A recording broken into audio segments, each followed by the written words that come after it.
हमारे ऋषि मुनियों ने भी प्रकृति का संरक्षण किया था।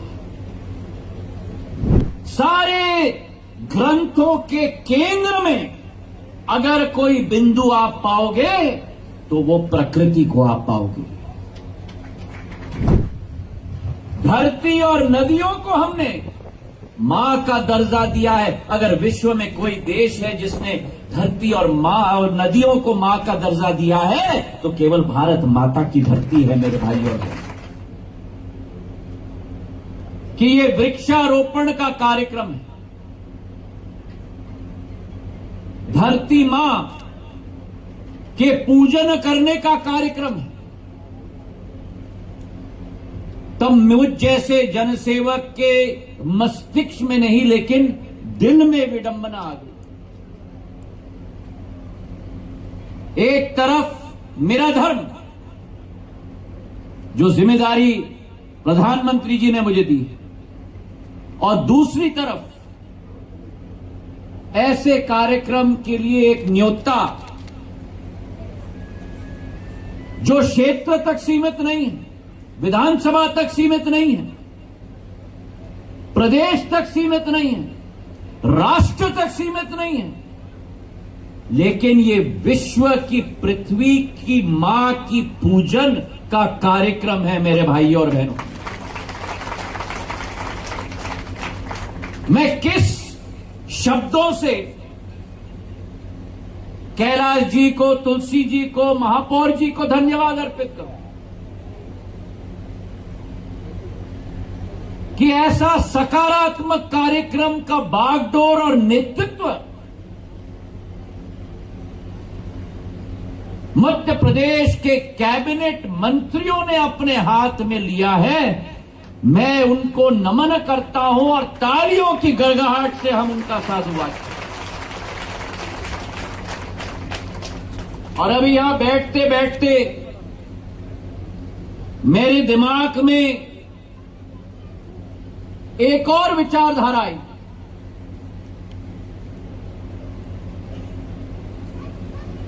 कि जिस कार्यक्रम में स्वतः भगवान शंकर मौजूद हैं और भगवान शंकर के साथ कैलाश पर्वत के रूप में कैलाश जी मौजूद हैं और भगवान शंकर और कैलाश पर्वत जी के साथ पुष्प का दर्शन करने का मौका मिल जाता है। और जब भगवान शंकर है, कैलाश पर्वत जी हैं, पुष्प का दर्शन करने मिलने का मौका मिलता है और वहां तुलसी जी भी मौजूद हैं, तो उस कार्यक्रम को कौन सा मूर्ख मिस करेगा, ये प्रश्न मैं पूछना चाहता हूं।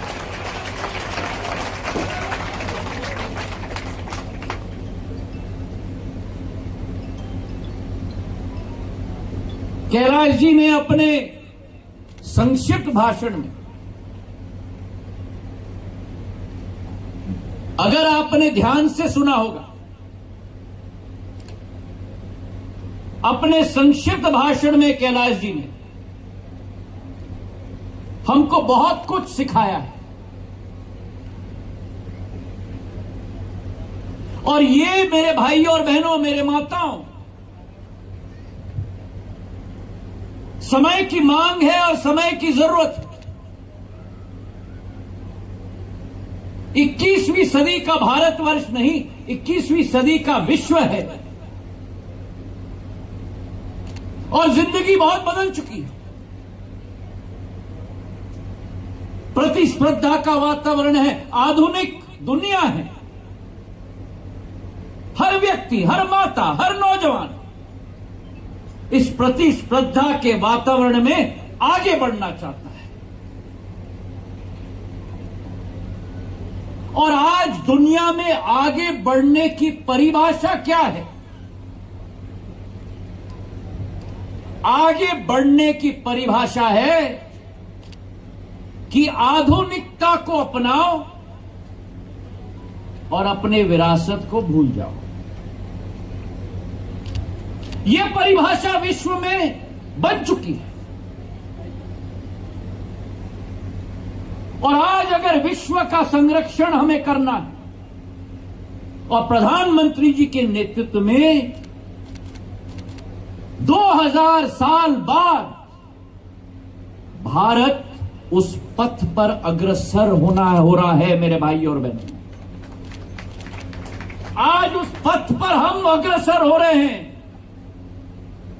जहां केवल भारत की जिम्मेदारी आपकी और हमारी नहीं होगी, शायद मेरे जीवन काल में नहीं, लेकिन वास्तविकता से इस अमृत काल से शताब्दी काल के सफर में वो समय आएगा। और इसलिए प्रधानमंत्री कहते हैं यही समय है, यही समय है, सही समय है। पर अगर यही समय है, सही समय है,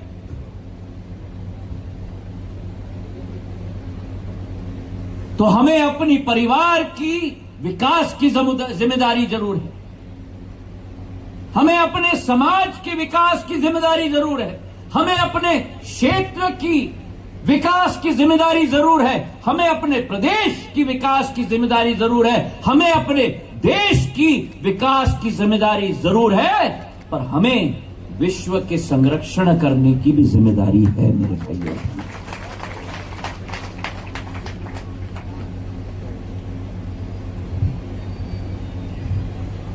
और ये वो देश है, भारत माता का देश, जिस देश ने सदैव किसी भी ग्रंथ को उठा लो आप, चाहे गीता हो, चाहे पुराण हो, चाहे भागवत हो, चाहे सिख समाज का ग्रंथ हो, चाहे बौद्ध धर्म की विचारधारा हो, सारे ग्रंथों के केंद्र में अगर कोई बिंदु आप पाओगे तो वो प्रकृति को आप पाओगे। और ये वो भारत देश है जहां हजारों साल पहले से हमारे ऋषि मुनियों ने भी प्रकृति का संरक्षण किया था। ये वो देश है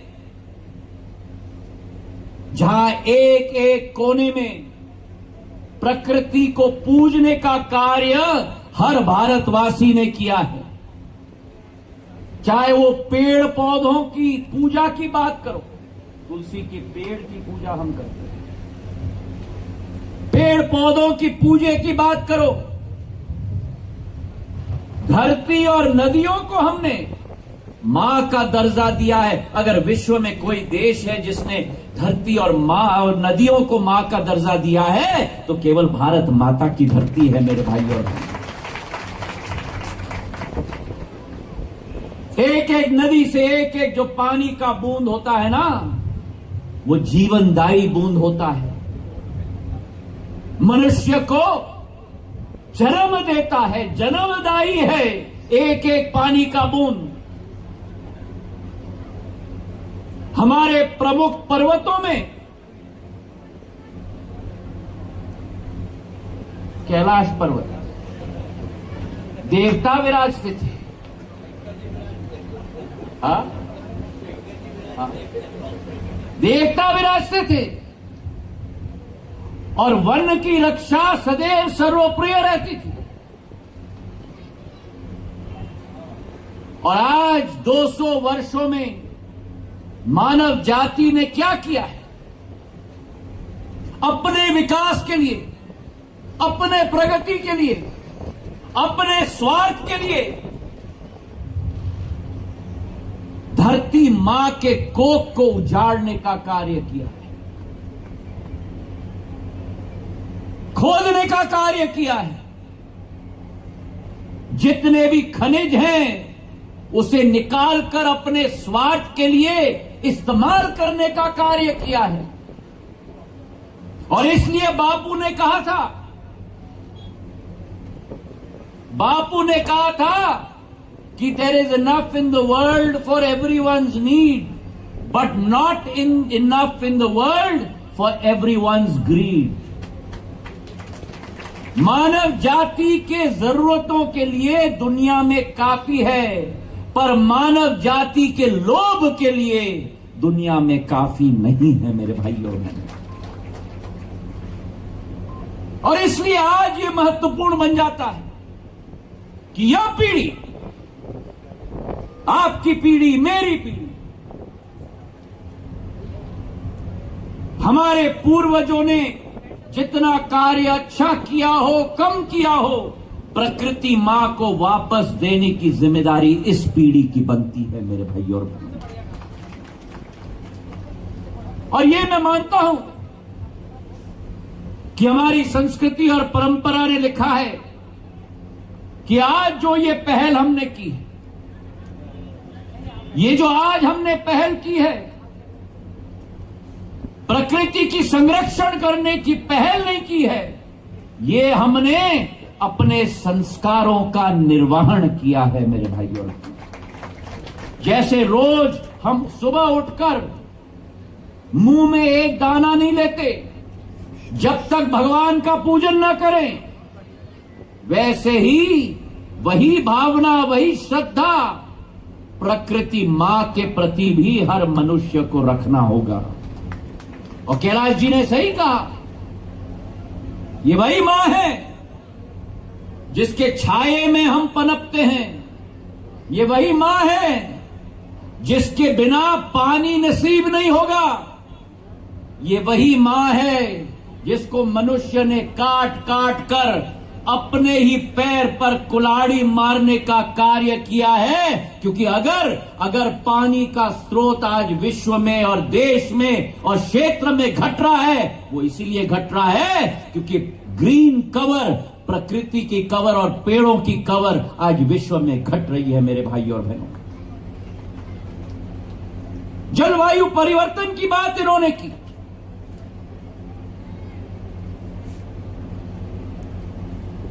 आज क्या हाल विश्व में हो रहा है? आप और हम इसलिए जी पा रहे हैं इस पृथ्वी पर क्योंकि आकाश में एक ओजोन लेयर है, हवा में एक छाया है जो हमें बचा कर रखता है सूर्य की अल्ट्रावायलेट रे से। और वो लेयर केवल इसलिए बचता है क्योंकि प्रकृति और पेड़ के आधार पर प्रदूषण उस हवा से निकाला जाता है। तो जब आप एक पेड़ को काटोगे, आप अपने जीवन के क्षण को काट रहे हैं। आप सोचते हो कि आपके मुनाफे के लिए आपने पेड़ काटा, लेकिन आपने अपने बच्चों के, अपने नाती नातिनों के जीवन को समाप्त करने का कार्य किया है मेरे भाइयों और बहनों। जलवायु परिवर्तन के वातावरण में ये आपको और हमें ज्यादा महसूस नहीं होता, लेकिन हम सबको लगता है हर साल गर्मी थोड़ी बढ़ रही है, हम सबको लगता है कि उमस बढ़ रहा है, हम सबको लगता है बड़ा अजीब वातावरण है कि सुनील के खेत में वर्षा ऋतु हो रही है, लेकिन दिलीप के खेत में रोड के उस पार एक बूंद पानी नहीं है। ये क्यों हो रहा है? ये इसलिए हो रहा है कि विश्व में जलवायु परिवर्तन हो रहा है। और आपको आश्चर्य होगा ये सुनकर, अगर 1 डिग्री विश्व का तापमान बढ़ेगा, नदियों में और समुद्रों में आर्कटिक और एंटार्क्टिक का बर्फ पिघलेगा और नदियों और समुद्र में उफान आएगा और कई देश पानी के नीचे हो जाएंगे मेरे भाइयों। तो जब आप जाते हो प्रकृति का संरक्षण करने के लिए, आप मत समझना कि केवल प्रकृति माता का संरक्षण कर रहे हो, आप अपने आने वाले पीढ़ियों का संरक्षण कर रहे हो। जैसा व्यक्ति अपने जिंदगी में बचत करता है ना, बैंक में फिक्स डिपॉजिट डालता है ताकि वो फिक्स डिपॉजिट पर जो ऋण मिलता है वो फिक्स डिपॉजिट के साथ चिपकता हुआ जाए, और मेरे बच्चे जब बड़े होंगे, मैंने 1 लाख डाल दिया, उनको 5 लाख मिल जाएगा। आप समझना, ये भी आपका धन और दौलत है। इससे बड़ा धन और दौलत नहीं हो सकता जिंदगी में मेरे भाई और बहन। आज मैं बधाई देना चाहता हूं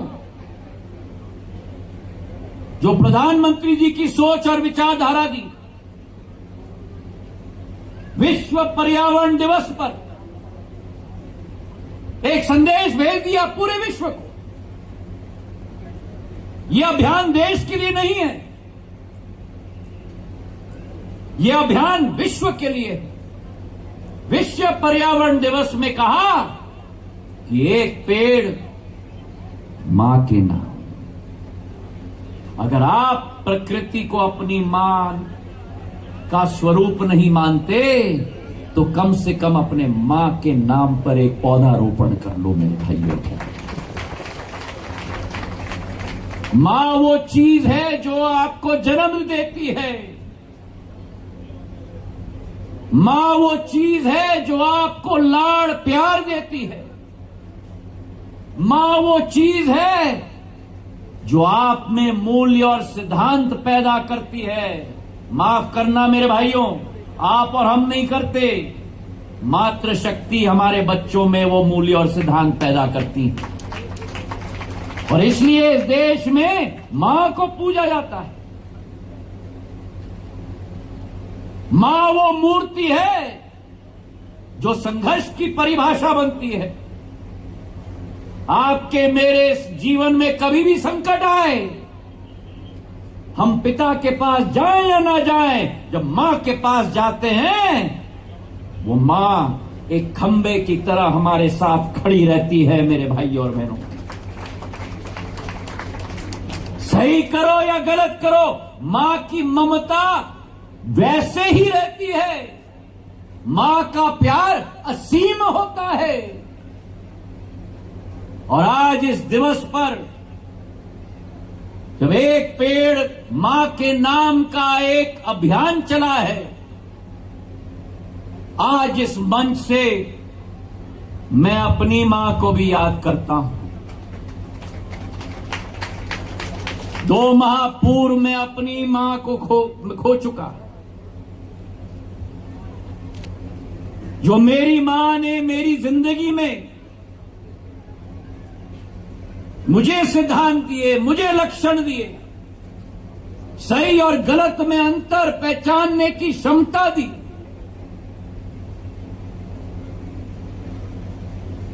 सत्य के रास्ते पे चलने की प्रेरणा दी। आज मेरी मां मेरे पास नहीं है, लेकिन आज ये संकल्प लेता हूं कि पृथ्वी मां को मैं अपनी मां के रूप में अपनाकर पृथ्वी मां की सेवा करूं। प्रधानमंत्री नरेंद्र मोदी जी ने अपने 10 साल के कार्यकाल में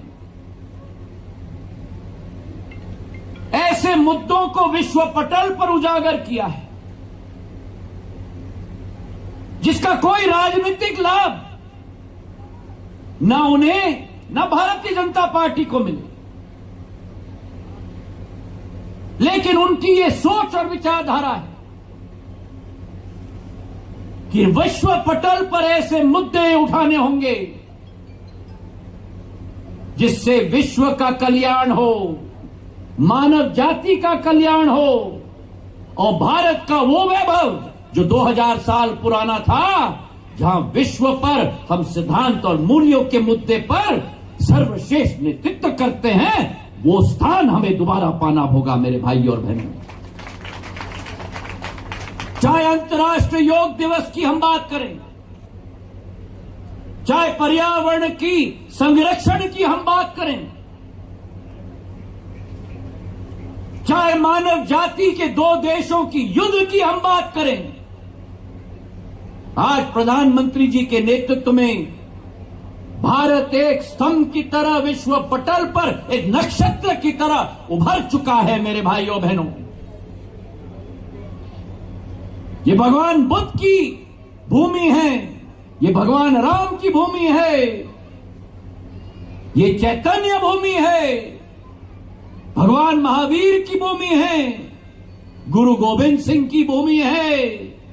ये वो भूमि है जो विश्व पर आर्थिक नेतृत्व की क्षमता रखता है और आध्यात्मिक शक्ति की भी क्षमता रखता है मेरे भाई और बहनों। तो आज ये साधारण अभियान नहीं है, यह अभियान है एक संगम बनाने का, हमारी मानव श्रृंखला की क्षमता, हमारी आर्थिक क्षमता, हमारी आध्यात्मिक क्षमता, इन तीनों त्रिमूर्तियों का संगम बनकर एक नदी की तरह बहने का एक मौका इस देश के वासियों को प्रधानमंत्री ने दिया है मेरे भाइयों और बहनों। और आज इसलिए जो हमारे पुराणों में लिखा गया है कि पृथ्वी मेरी माता है और मैं उनका पुत्र हूं या पुत्री हूं, आज ये संकल्प हमें लेना होगा। जहां प्रधानमंत्री जी ने लक्ष्य लगाया है, जहां मुख्यमंत्री मोहन यादव जी को मैं बधाई देना चाहता हूं, मध्य प्रदेश के लिए 5.5 करोड़ पौधारोपण का लक्ष्य बनाया है। और वहीं कैलाश जी को मैं बधाई देना चाहता हूं, इंदौर में 51 लाख पेड़ों का लक्ष्य बनाया है।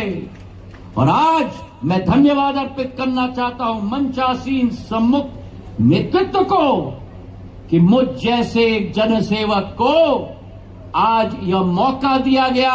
एक पेड़ का पौधारोपण करते करते आज 16,000 पेड़ का पौधारोपण किया गया है। आप सब बधाई के पात्र हैं, मैं दिल के गहराइयों से धन्यवाद देना चाहता हूं। लेकिन जाते जाते एक निवेदन भी करना चाहता हूं।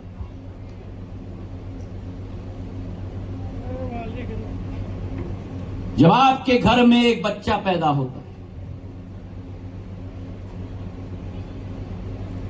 पैदा होने के बाद क्या आपकी जिम्मेदारी समाप्त होती है?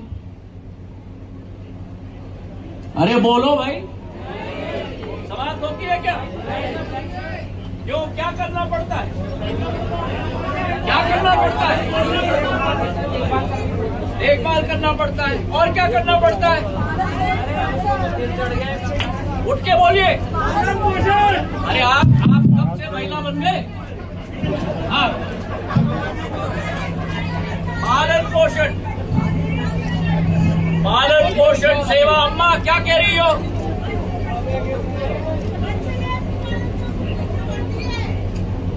और उसमें पुरुष तो मदद नहीं करता आप लोगों को, सब अपने आप करना पड़ता है। सही है कि नहीं? हम तो अपने काम पे लग जाते हैं। हाँ, बहुत कुछ कम करते हैं। आप उनकी पहरेदारी मत करिए, हम लोगों को और ज्यादा करना पड़ता चाहिए। 50-50 तो होना चाहिए। करते भैया, पुरुष भी करते, समझ गए? सबको और करना।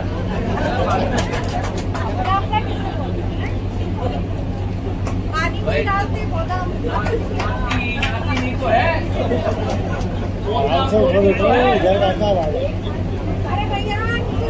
तो अगर ये जिम्मेदारी हमारी है तो आज हमने पौधारोपण कर लिया, हमारी जिम्मेदारी खत्म हुई क्या? आज हमारे शंकर भगवान जी बैठे हुए, हमारे कैलाश पर्वत जी मौजूद हैं, हमारे पुष्प जी हैं, हमारे तुलसी जी हैं। मैं निवेदन करना चाहता हूं, 50-50 के समूह बनाओ, क्योंकि रोज कोई यहां नहीं आ पाएगा देखभाली करने के लिए। 50-60 लोगों के समूह बनाओ, एक कॉलोनी या एक वार्ड का, और 2 महीने में एक बार तो आ सकते हो अपने ड्यूटी देने के लिए। आ सकते हो तो 2 महीने में एक बार आके 60 पेड़ों की रखवाली करेंगे। अभी मुझे सुनाई नहीं दिया, अभी सुनाई नहीं दिया। ये लाल घूंघट वाली करोगी? हाँ, तो 60 दिन में एक व्यक्ति आओगे तो अपना टर्न भी बन जाएगा। मैं पुष्पमित्र जी से निवेदन करूंगा, ये लिस्ट बनाइए टोली का और हर एक पेड़ के चारों तरफ एक प्राकृतिक फेंस भी बनाइए, नहीं तो गिनती भी लोग भूल जाएंगे। और हर एक पेड़ के साथ व्यक्ति का नाम भी लिखना चाहिए। ये साइड पे हो जा, जो नहीं है। और जब नाम लिखेंगे तो नगर निगम में मेरा निवेदन है कि वेबसाइट में हर एक पेड़ का फोटो लगना चाहिए, नाम समेत। किसका बढ़ना है,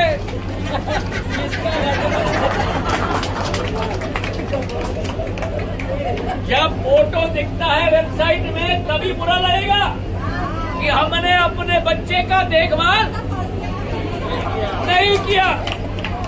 तो हम सब करेंगे, ये सुनाई नहीं दिया, करेंगे तो हाथ उठाओ, करोगे, करेंगे, करेंगे, सब करेंगे। पुष्पमित्र जी ने नगर निगम में वेबसाइट पे डालेंगे और जिनके पेड़ हैं वो हमारे अखबारों में लिस्ट देंगे। दोगे? बोलो मेरे साथ, भारत